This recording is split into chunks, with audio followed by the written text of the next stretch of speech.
ஒரு என்ன செய்யறதுன்னா, ஒரு வீழ்த்தப்பட்ட தோல்வியுற்ற ஒரு சமூகத்துல ஒருத்தன் உண்மையை நேர்மையமா நல்ல கருத்துக்களை எடுத்து வைக்கும் போது அதுக்கு எதிராக 1000 கருத்துக்களை வைப்பாங்கிறான் உங்களுக்கு ரசிக எழுத்தால.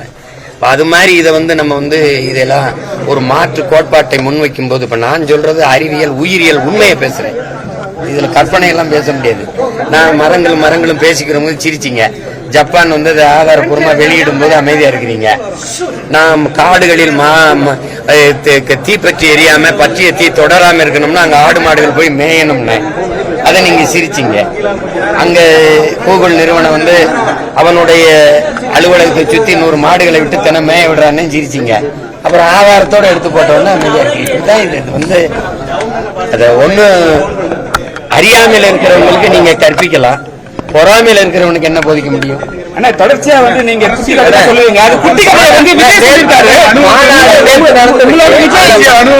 குட்டி கதையை நீங்க சொன்ன கதையை விஜய் சொல்லியிருக்காரு. அது உங்களோட தொண்டர்களும் சரி, உங்களோட எல்லாருமே சரி, நண்பர்களும் சரி, அவங்க எங்க சீமான் தான் சொன்னதுன்னு சொல்றாங்க. ஆனா அவங்க சைடுன்னு பார்த்தா இதெல்லாம் ஒரு கதை, இது எப்ப புனைப்பு கதைன்னு சொல்றாங்க. அது எப்படி பாக்குறீங்க? கதைனால முதல்ல அது அந்த இந்த நிலத்துல எடுத்து சொன்னது யாரும் இல்ல. நான் 2021 தேர்தலில் வாக்கு சேகரிக்கும் போது ஒரு நேர்மையாளன உண்மையான தேர்வு செய்யுங்கன்னு நான் இந்த கதையை சொல்றேன். அதை தம்பி இன்னைக்கு அதை நான் இந்த நாட்டின் இளவரசனை தேர்வு செய்யறதுக்காக சொன்னேன். அடுத்த மன்னனை அவர் தளபதினு மாத்திட்டு அதை சொல்றாரு. அதுல வருத்தம் இல்ல. அது இப்போ ஒன்றிலிருந்து ஒன்று கட்டுறதை நான் எங்கேயோ கட்டுறதை நான் சொல்றேன். அவர் இதை கட்டுறது அண்ணன்ட்ட கட்டுறது தம்பி இன்னொரு இடத்துல சொல்றாரு. அது தவறு ஒண்ணு. அனுபவத்துல சொல்லுங்க, மாநாட்டுக்கு கூடுற கூட்டம் எல்லாம் ஓட்டா வருமா? ஏன்னா சிரஞ்சீவி மாநாடு கூட்டினாரு, பெரிய இதோட லட்சக்கணக்காக தாவேகா மாநாட்டு கூட்டத்தை எங்க நினைக்கீங்க? அப்புறம் அவர் தெளிவா சொல்லிட்டாரு, எனக்கும் திமுக தான் போட்டி, மத்த யாருக்கு இல்லைன்னு உங்களை போட்டியில் சேர்க்க மாட்டேங்காரு.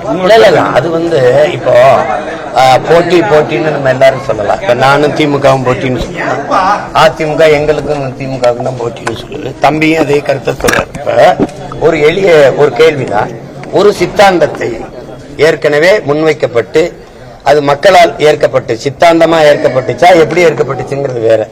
60 ஆண்டுகளுக்கு மேல அதிகாரத்தில் இருக்கிற ஒரு சித்தாந்த கோட்பாடு திராவிடம் திமுக அப்படின்னு, அந்த சித்தாந்தத்தை அதை தாண்டி என்ன ஒரு சித்தாந்தம், அந்த கொள்கை கோட்பாடுகளை தாண்டி ஆக சிறந்த கொள்கை கோட்பாடுகளை வச்சுத்தான் அதை வீழ்த்த முடியுமே ஒழிய ஒரு சித்தாந்தத்தை ஒரு சினிமா வீழ்த்திட முடியும். உங்களுக்கு நான் சொல்றது, அவர்கள் திராவிடம் என்ற கோட்பாட்டை வைக்கிறாங்க, நாங்கள் அதல்ல தமிழ் தேசியம் என்ற ஒரு மாற்று கோட்பாட்டை வைக்கிறோம். உங்களுக்கு எங்களுக்கு என்ன வேறுபாடுன்னு சொல்றோம். நீங்க வீழ்வது நாமாக இருந்தாலும் வாழ்வது தமிழாக இருக்கட்டும் சொன்னீங்க. ஆனால் இன்றைக்கு வீழ்வது தமிழாக இருக்கட்டும் இருந்தாலும் வாழ்வது நாமாக இருக்கட்டும் மாத்திட்டீங்க. எங்கும் தமிழ் எதிலும் தமிழ், நீங்க எங்கேயும் இல்ல தமிழ்ங்கிற நிலைமைக்கு வந்துச்சு. அதனால நாங்க அதை மாத்த நினைக்கிறோம். நம்ம ஒரு கோட்பாட்டை ஒன்னொன்னையும் மாத்திரம். கல்வி மானோட உரிமை, அதை கொடுக்க வேண்டியது அரசின் கடமை. நீங்க கொடுக்காமல் இருப்பது மாபெரும் கொடுமைன்னு நாங்க கல்வியை எல்லாருக்கும் சரியா சமமா கொடுக்கணும் அப்படின்னு ஒரு வரோம், அது தரமா கொடுக்கணும்னு நினைக்கிறோம். அதே மாதிரி மருத்துவம் ஒரு மகத்தான சேவை, அது என் மக்களுக்கு தேவைன்னு நினைக்கிறோம். அதை ஆக சிறந்த மருத்துவத்தை ஒரு 8 கோடி மக்களால் நிறுவப்பட்ட ஒரு அதிகாரத்தால் தர முடியாத கல்வி மருத்துவத்தை ஒரு தனியார் முதலாளி கொடுத்து விடுவான் என்பதை நான் ஏற்கனவே நான் அவனை விட பல மடங்கு தரமா என் மக்களுக்கு கல்வி மருத்துவத்தை குடிநீர் விநியோகத்தை நான் கொடுக்க முடியும்னு நான் நினைக்கிறேங்கிற கோட்பாட்டை நான் வைக்கிறேன். நான் அதை செய்வேங்க. அப்படி சொல்லிதான் நீங்க பண்ண முடியும். என் தம்பியே பேசும்போது நான் முன்வைக்கிற கருத்துக்கு நீங்க வாக்கு செலுத்துங்கன்னு சொல்லல, என் முகத்துக்கு வாக்கு செலுத்துங்கிறப்ப இந்த முகம் இன்னைக்கு இருக்கிற மாதிரி 5 வருஷம் கழிச்சு இருக்காரு. விஜய் தான் சொன்னாங்க, புரியுதா உங்களுக்கு? அந்த முகத்துக்கு வாக்கு செலுத்துவாங்களா தமிழ் மக்களுக்கு பொறுத்திருந்தோம். ஆனா மதுரை மாநாடுல அங்க அம்பேத்கர், வேலுநாச்சியார், தந்தை பெரிய எல்லாருக்கும் இருந்தது. ஆனா மதுரைக்கு மிக முக்கியமான பசும்பொன் தேவருடைய எந்த கட்டமும் கிடையாது. விஜய் நிற்கும் வார்த்தை கூட எந்த இதை எப்படி பாக்குறீங்க? மிக முக்கியமான மதுரையில பசும்பொன் தேவரையா தான். இல்ல, தம்பியை பொறுத்த வரைக்கும் நீங்க நான் என்ன பாக்குறேன்னா, ஒரு அரை மணி நேர உரை ஒரு மாநாட்டுல ஒரு இனத்தை வழிநடத்தி அதிகாரத்தைக்கு வரணும்னு நினைக்கிற ஒரு தலைவன் ஒரு மாநாட்டுக்குன்னு ஒரு உரை தயாரிக்கும். அதுல கடந்த முறை நீங்க கொள்கை வழிகாட்டியா சொன்ன யாரை இந்த வாட்டி பேசல. அதை விட்டுட்டு திடீர்னு பேரறிஞர் அண்ணாவையும் பெருந்தகை எம்ஜிஆர் அவர்களையும் எடுத்து விட்டீங்க. ஒருத்தர் ஒரு கட்சியை தொடங்கினவர், இன்னொருத்தர் இன்னொரு கட்சியை தொடங்கினவர். எந்த கட்சியை ஒழிக்கணும்னு என் தம்பி சொல்றாரோ அந்த கட்சியை தொடங்கின பெருமானே அவர் தான், அண்ணா அவர்கள் தான்.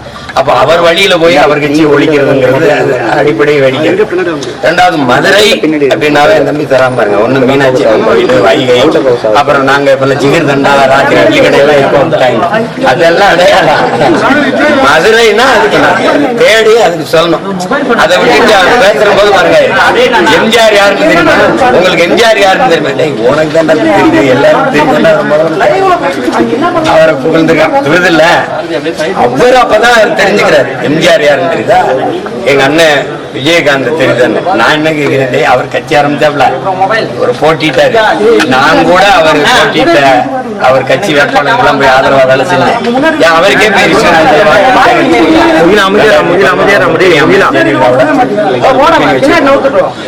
ஆனா நீ அவருக்கு கட்சிக்கு அவரை போய் இன்னைக்கு முதல் மாநாட்டுல அவர் பேரை குறிப்பிட்டு இருந்தீங்கன்னா மகிழ்ச்சி கிடைக்குது.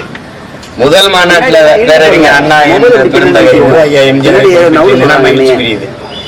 திடீர்னு வந்து 67 மாதிரி ஆட்சி மாறினா 49 ஆரம்பிச்சு கட்சிய 67 தான் ஆட்சியை பிடிச்சாங்க அண்ணா அவர்கள். அதுக்கு எவ்வளவு காலம் விலை கொடுத்திருக்கிறாரு. அதுக்கு முன்னாடி 2 முறை தேர்தல் வென்று தோற்று வந்து 22 விழுக்காடு வாக்க வச்சு மூதறிஞர் ராஜாஜி, கம்யூனிஸ்ட் கட்சி, அப்புறம் நம்முடைய தமிழர் தந்தை ஃபார்வர்ட் பிளாக், இந்த கட்சிகளை இணைச்சிட்டு தான் வென்றாங்க.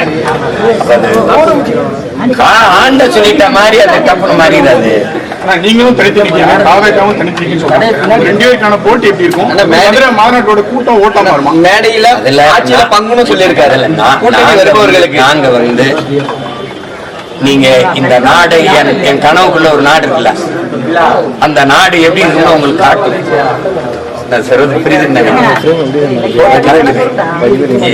என்னுடைய ஆட்சியில கல்வி எப்படி இருக்கு பாருங்க, எங்களுடைய ஆட்சியில சாலை எப்படி இருக்கு பாருங்க, எங்களுடைய ஆட்சியில காவல்துறை எப்படி இயங்குது பாருங்க, போக்குவரத்து எப்படி இருக்குது பாருங்க அப்படின்னு காட்டுவேன்.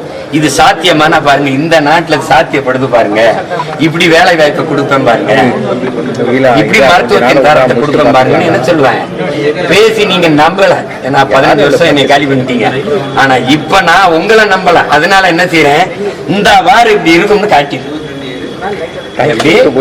அது நீ பொறுத்திருந்தா பாக்கணும். ஏன்னா தொண்டர்களை இழிவுபடுத்தல, தொண்டர்கள் ரசிகர்கள் இது கிரீஸ் தடவி அவங்க கேவலப்பட்ட ஒரு விஷயம் பண்ணிருக்காங்க. யாரும் கிட்ட நெருங்காதபடி அதை வந்து கேட்டு பாத்தீங்கன்னா, நீங்க வீடியோ பார்த்திருப்பீங்க, அணில் புரிஞ்சி விஷயத்த ஒன்று பண்ணிருப்பாங்க. அது எப்படி நான் பாக்குறீங்க? எல்லாத்தையுமே இன்னைக்கு பேசுறேன்.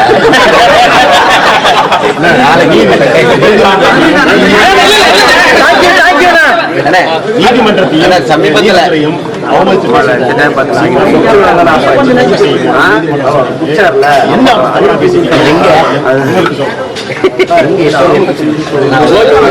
Thank you sir. இப்போ வந்து லேட்டஸ்டா வந்து ஒரு சட்டம் நிறைவேற்றப்படுறாங்க. அதாவது 30 நாட்கள் சிறை தண்டனை அனுபவிச்சவங்க பிரதமராக இருந்தாலும் முதல்வர் இருந்தாலும் பதவி பறிக்கப்படும் அப்படிங்கிற ஒரு சட்டத்தை ஏற்ற போறாங்க. இதை எப்படி நீங்க பாக்குறீங்க? அப்படின்னா அவங்க 2 பேரும் தான் முதல்ல பதவியில் இருக்க முடியாது. ஏன்னா இவங்க எல்லாம் குஜராத் கலவரத்தை யாரும் உங்களுக்கு தெரியும். அப்ப யார் அந்த நாட்டில் முதன்மையான மாநிலத்தில் அந்த மாநிலத்தில் பொறுப்புல இருந்ததுன்னு தெரியும்.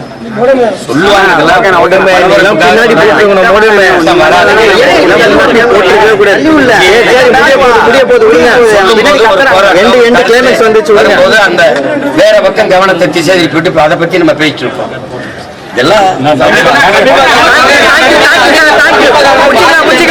உங்களை சந்திச்சுட்டே இருக்கிறாங்க.